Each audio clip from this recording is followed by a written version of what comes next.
तानाजीराव, काय झालं?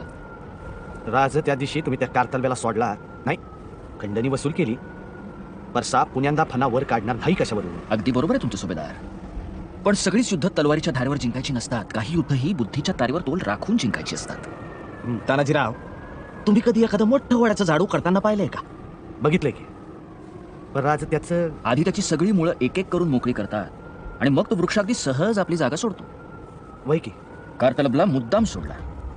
शाइस्ता खानाच्या इतर सरदारांनी आपल्या मावळी दणक्यासमोर हार पत्करलीच आहे, पण आपला मुख्य शत्रू शाइस्ता खान. आधी त्याला इतका जेरीस आणायचा की सततच्या अपयशानं तो पार खचला पाहिजे.